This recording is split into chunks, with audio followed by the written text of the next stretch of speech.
booktube. I am slightly caffeinated at this point. You'll see I was more lively in the other videos, but I've been using my energy to film some tags. I just have film tags that don't need much or any preparation.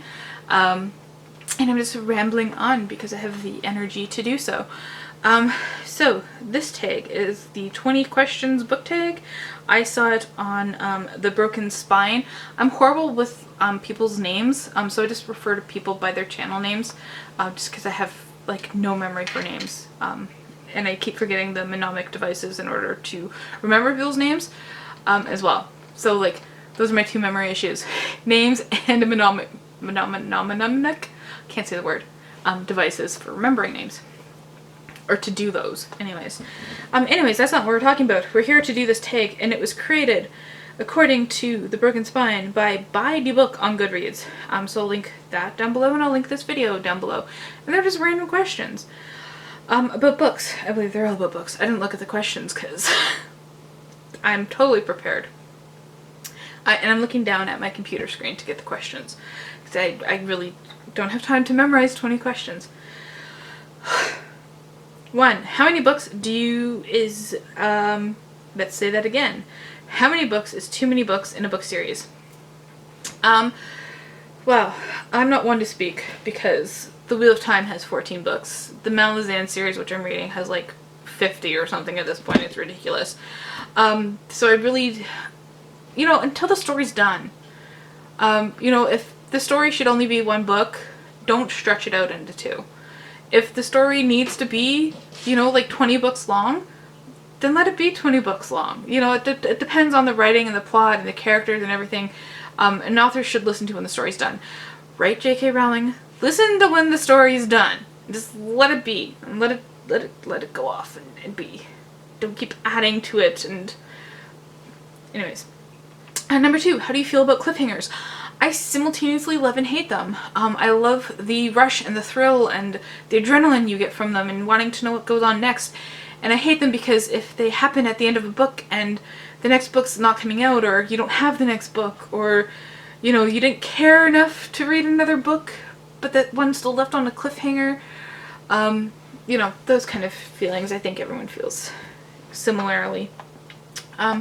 Hardback or paperback. I prefer hardbacks. I'm probably one of those few people that do. I don't know, they just feel good to read. And I particularly like when they have the plastic on them. Let's pull this out. From being in a library.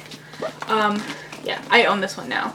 It was a discard from the library, but I love this plasticky bit. And the fact that it holds that dust jacket on there as well. And this book is really good. Can You Hear the Night Bird Call by Anita Rabadami, one of my favorite books of all time, about the Air India flight of 182. So it begins with the partition of India and Pakistan in 1947 and ends with the Air India flight 182 off the coast of Ireland in 1985. Yeah, it's really, if you want to be stabbed in the heart multiple times. Oh, there's one of those library cards in there. Anyways, that's a new discovery because I didn't read this copy. I read a paperback copy, and then I found that hardcover copy, and I got it instead because I prefer that. Anyways, let's stop talking and get on to the questions. Number 4, my favorite book. And I say, there's lots, but I'd have to say my favorite book is Gold's Book of Fish by Richard Flanagan. Not within reaching distance of where I'm sitting, and I don't feel like getting up to get it or editing, so we're not going to do that. I like it because it has everything that I look for in a book. It has a kind of like weird story.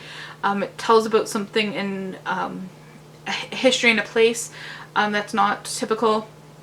Unreliable narrators, a bit of experimenting with the writing. It's about a man who falls into a book, and the book takes place on Van Diemen's Island, which was a penal colony off the coast of Australia, and we follow one of the prisoners who is commissioned to paint fish. And it's amazing. It teaches you things about history, it judges history, and it does it all in this great, weird, fascinating story. Number 5, my least favorite book. I'm sure there's worse books, but the book that immediately comes to mind is Pride and Prejudice. I've read that book like high school, grade 12, and then every year university, so 5 times. And I read it through all 5 times, and I was just like, I have to, you know, I gotta try, but I just can't bring myself to like Pride and Prejudice. Yeah, I still have it on my shelves. I can't get myself to get rid of it, but I just really don't like it. Number 6, love triangles, yes or no? No. Just because I don't really care for romance and stories anyways. Number 7, the most recent book you just couldn't finish. And I just couldn't finish for now. And that's Red Leopard, Black Leopard, Red Wolf, rather. And I had to just set it down because it's just, I wasn't connecting with anything. It felt like I was reading a textbook. And I know people say like it gets better later on, but like right now I just felt like I wasn't wanting to pick it up, and I felt like there were already so many books I was reading. It was stopping me from reading other stuff, so I just said, you know what, for now, DNF, put it off to the side. Might get to it later, might not, who knows. Number 8, a book you're currently reading. Right here beside me. Let's go with this one. Not Anyone's Anything by Ian Williams. I've already talked about it in a bunch of videos. So let's talk about a different one. Let's talk about, okay, The Pilgrim's Regress by C.S. Lewis, which is an obvious play on The Pilgrim's Progress by John Bunyan, which is a classic classic Christian poem? I don't think it was a poem.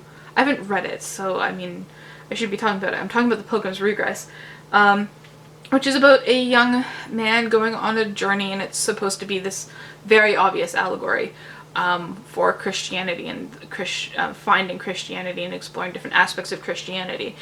And it is interesting. I just come across a huge racist thing in it that I'm just struggling with whether I want to continue reading or not. I think I'm going to continue reading it. Give it a few more chapters before I decide not to finish reading it, but yeah, that's a book I'm currently reading. The last book you recommended to someone. Nope, that was a movie. I don't know. I'm sure I've asked for recommendations. Have I given any recommendations? I don't think I've given any recommendations recently that I can remember. Huh. So let me recommend a book to you right now. The Dead Kid Detective Agency. Yes, let's talk about that book. That was written by Evan Monday. I only know because I follow him on Twitter. And because it's one of my favorite book series. And it's a middle grade YA type book. And yes, I'm recommending this as one of my favorite books too. And it's about this girl, October Schwartz. I remembered her name as well. This book must really be good if I'm remembering these names. Who lives in Sticksville, which is like the middle of nowhere, Ontario. And she accidentally raises a bunch of dead kids from the dead. And they form a detective agency that there's an overarching mystery going on in the town, and then each book concentrates on how the kids died and trying to figure out how and why they died. While also, you know, pop culture, humor, learning about history, learning how to dig up graves in the middle of February in Ontario, those kind of things. So there, that's a recent recommendation because I'm recommending that book to you. Oldest book you've read, publication date. Does the Bible count? I don't... Yeah, let's go with the Old Testament. I'm not sure the publication dates. I should probably look that up. If not, it's probably something like the Odyssey or the Iliad. But again, when were those published? Or were they considered published when there were oral stories going around? Who knows? Newest book you've read. Have I read anything published this year? I'm going to look at my book list because I think I have... Oh, I didn't write down publication year. That's something I have to do. Oh, Okay, this one's really recent. I think this was just from earlier this year. Tales from the Folly by Ben Aronovich, which is a series of short stories, really short stories, which I really liked. The fact that they were really short and the stories themselves, that take place in the Rivers of London series, which is about, it's a police procedural, but at magical crimes. Put it that simply. So don't read Tales from the Folly unless you are caught up mostly with the series. I think it goes up to Lies Sleeping, which I finished, and then I read Tales from the Folly. I still got to pick up a few of the novellas. I want to read the graphic novels, and then I'll finish with the newest book, which is False Values, or False Value. Yeah. Favorite author.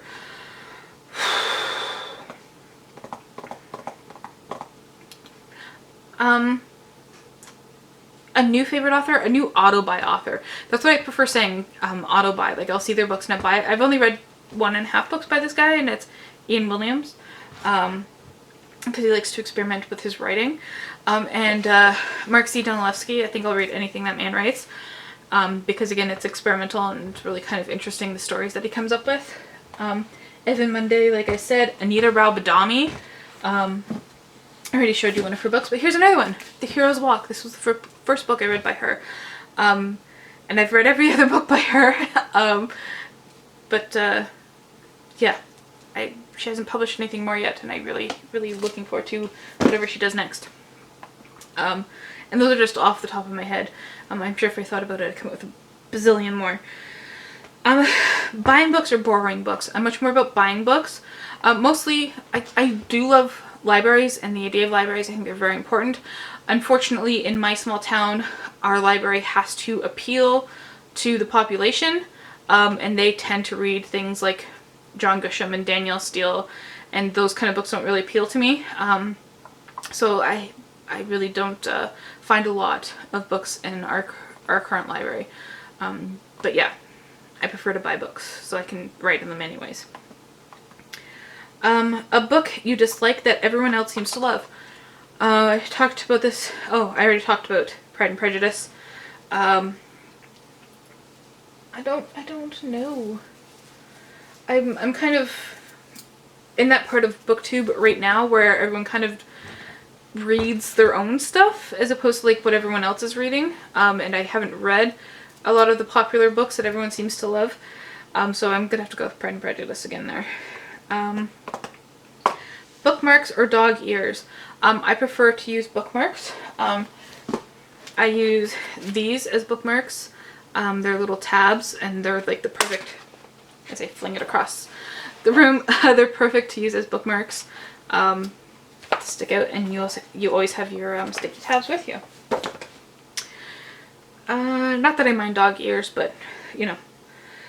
A book you can always reread, and that's Brave New World. I can reread that a million times, I think.